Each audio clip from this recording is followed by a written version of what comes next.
मुख्य समाचार। कौलीपुर स्थित प्राथमिक स्वास्थ्य केंद्र में लगी आग, सारे सामान जलकर खाक, बाल बाल बचाए साफ।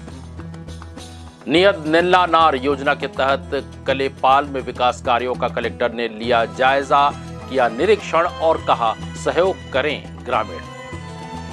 कोंडागांव में जवानों को प्रशिक्षण में दी गई फर्स्ट एड की जानकारी और बस्तर परिवहन संघ ने निकाला विजयी जुलूस। अध्यक्ष ने कहा हुई है विश्वास की जीत। This program is brought to you by VD Pharmaceuticals, Journey towards Health। नमस्कार, आप देख रहे हैं बस्तर की बात। मैं हूं उपेंद्र। बढ़ते हैं खबरों की तरफ। सबसे पहले सबसे अहम खबर। बुधवार सुबह कालीपुर स्थित प्राथमिक स्वास्थ्य केंद्र में अचानक आग लग गई। हादसे में अस्पताल का स्टाफ बाल बाल बच गया, लेकिन सरकारी दवाइयां, मच्छरदानी और अन्य सामान जलकर खाक हो गए। जानकारी के मुताबिक कोतवाली थाना क्षेत्र के कालीपुर अटल आवास स्थित प्राथमिक स्वास्थ्य केंद्र में आगजनी की सूचना मिलने पर तत्काल डायल 112 की टीम मौके पर पहुंची और आग पर काबू पाने का प्रयास किया गया। टीम के द्वारा तत्काल इसकी सूचना फायर ब्रिगेड को दी गई और पास ही लगे नल से पानी भरकर आग बुझाने का काम शुरू किया गया। कॉलोनी वासियों के सहयोग से नल पर पाइप जोड़कर कमरे में पानी का छिड़काव किया गया और आग को फैलने से रोका गया।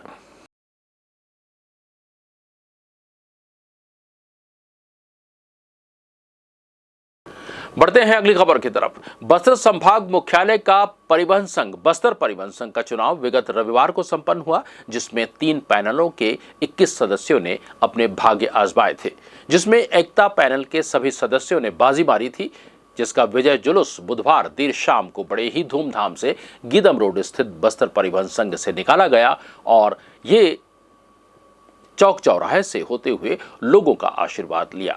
इसके बाद बस्तर की आराध्य मां देवी दंतेश्वरी का आशीर्वाद लेने के बाद जुलूस वापस बस्तर परिवहन संघ लौट गया। वहीं नए अध्यक्ष ने इस मौके पर कहा कि ये विश्वास की जीत है और आने वाले समय में बस्तर परिवहन संघ के हित में ही हम काम करेंगे। उन्होंने कहा कि बिना विवाद सदस्यों के ज्यादा से ज्यादा फायदा कैसे दिलाया जा सकता है, इस पर भी काम किया जाएगा। एकता पैनल सारे सदस्यों ने बस्तर परिवहन संघ के इस वार्षिक चुनाव में मेरे पूरे पैनल को बहुत ही बहुमत मतों से विजयी बनाया। बस्तर परिवहन संघ सही ढंग के हाथों में देने के लिए इन्होंने हमें चुना। इनका सबका बहुत बहुत धन्यवाद देता हूं और बस्तर परिवहन संघ नई ऊंचाइयों को छुएगा, ये मेरा वादा है अपने सारे सदस्यों से। धन्यवाद।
बस्तर संभाग के जिला कोंडागांव में जिला पुलिस बल और बस्तर फाइटर्स के जवानों को पुलिस अधीक्षक अक्षय कुमार के निर्देश पर फर्स्ट एड की जानकारी दी जा रही है।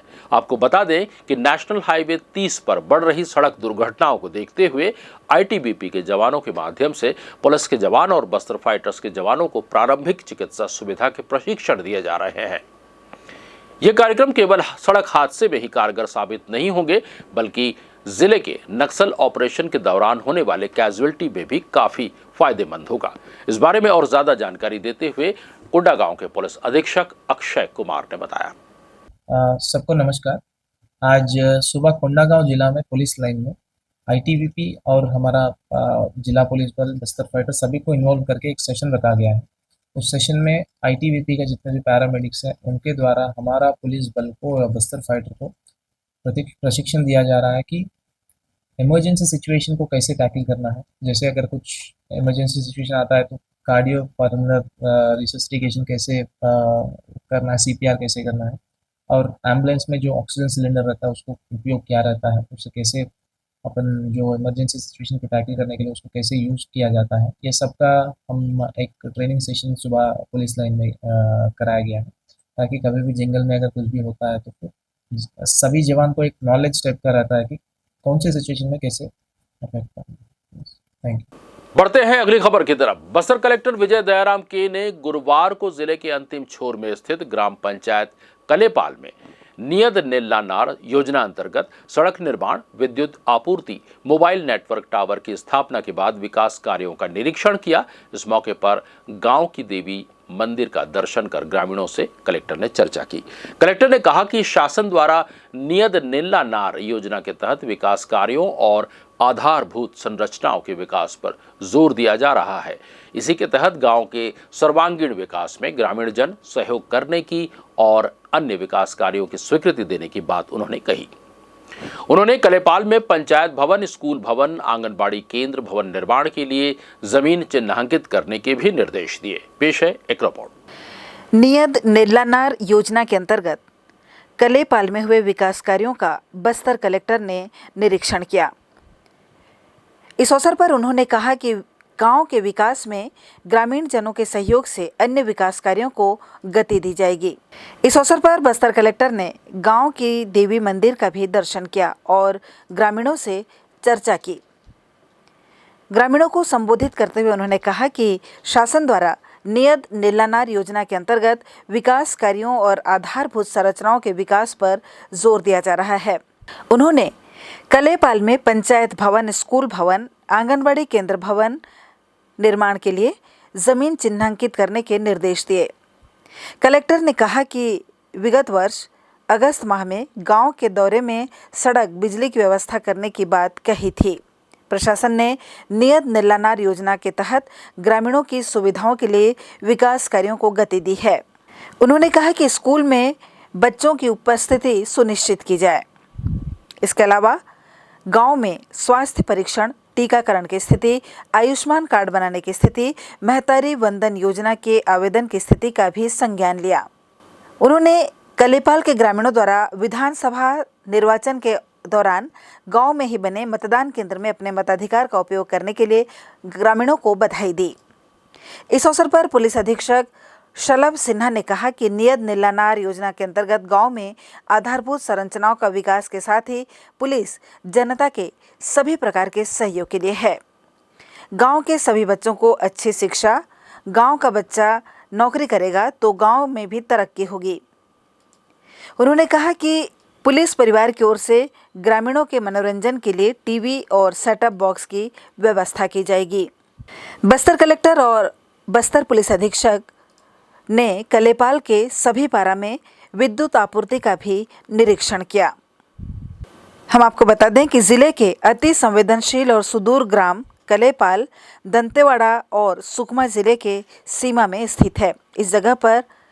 इस जगह का पहुंच मार्ग दंतेवाड़ा जिले के कटे कल्याण ब्लॉक से होकर जाता है। बस्तर की बात, जगदलपुर। रुक करते हैं अगली खबर की तरफ। कांग्रेस अध्यक्ष और सांसद दीपक बैज ने कांकेर के कोयलीबेड़ा मुठभेड़ की उच्च स्तरीय जांच की मांग की है। कांकेर जिले की पुलिस द्वारा 25 फरवरी को कोयलीबेड़ा थाना क्षेत्र में हुए तथाकथित पुलिस और नक्सली मुठभेड़ के संबंध में मुठभेड़ में मारे गए लोगों के बारे में उनके परिजनों और ग्रामीणों ने गंभीर सवाल खड़े किए हैं। उन्होंने कहा है कि मारे गए तीनों लोग नक्सली नहीं थे। उन्होंने उन सभी के परिजनों ने मृतक के bank passbook, Aadhaar card, MNREGA card, PAN card, voter ID card, सभी कुछ दस्तावेज दिखाए हैं। दीपक बैज ने कहा कि ग्रामीणों की शिकायतें बेहद ही गंभीर हैं और संवेदनशील हैं। आरोप पुलिस पर लगे हैं। आरोपों को गंभीरता से देखते हुए यह आवश्यक है कि इस मामले की उच्च स्तरीय निष्पक्ष जांच की जानी चाहिए।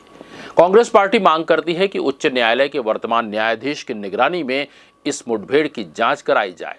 साथ ही कवर्धा के साधराम यादव हत्याकांड की एनआईए से जांच की घोषणा को कांग्रेस ने भाजपा सरकार का राजनीतिक प्रोपेगेंडा बताया है। प्रदेश कांग्रेस अध्यक्ष एवं बस्तर सांसद दीपक बैज ने कहा कि भाजपा की सरकार दिग्भ्रमित है और उसे अपनी पुलिस पर भरोसा नहीं है। बिरनपुर हत्याकांड के मामले में सीबीआई जांच की घोषणा की गई। अब कवर्धा के साधराम हत्याकांड में सरकार की विफलता को छुपाने के लिए एनआईए जांच की बात की जा रही है। कांग्रेस पार्टी सरकार से मांग करती है कि कवर्धा हत्याकांड में पुलिस की अब तक की जांच में क्या-क्या तथ्य सामने आए हैं, कौन-कौन लोग दोषी हैं, कितने लोगों की गिरफ्तारी की गई है, इस मामले में पुलिस के द्वारा विवेचना में क्या सामने आया है, सरकार इसको पहले स्पष्ट करे। एनआईए की घोषणा करके सरकार इस मामले में सिर्फ लीपापोती करने जा रही है। दीपक बैज ने कहा कि जब जब भारतीय जनता पार्टी की सरकार किसी मामले में फंसती है, वह केंद्रीय एजेंसियों को आगे करती है। झीरम नरसंहार के मामले में षड्यंत्रों से पर्दा न उठे, इसके लिए भाजपा ने लंबे अरसे तक एनआईए की जांच करवाई थी, लेकिन उसका कोई नतीजा सामने नहीं आया। साधराम हत्याकांड के षड्यंत्रों का खुलासा न हो, इसीलिए एनआईए जांच की सिफारिश की गई है। प्रदेश कांग्रेस अध्यक्ष और सांसद दीपक बैज ने कहा कि जो एनआईए भाजपा के ही पूर्व विधायक स्वर्गीय भीमा मंडावी के परिजनों को अब तक न्याय नहीं दे पाई, 2019 में आज तक जो भाजपा विधायक के ही हत्या को विगत 5 वर्षों से भटका रहे हैं, वो साधराम के परिजनों को क्या न्याय देंगे। ये जांच के नाम पर केवल टालने की प्रवृत्ति है। विष्णुदेव साय सरकार कानून व्यवस्था के मामले में पूरी तरह फेल हो चुकी है। शहीद महेंद्र कर्मा विश्वविद्यालय जगदलपुर बस्तर के शिक्षा अध्ययनशाला में राष्ट्रीय विज्ञान दिवस कार्यक्रम बुधवार को आयोजित किया गया था।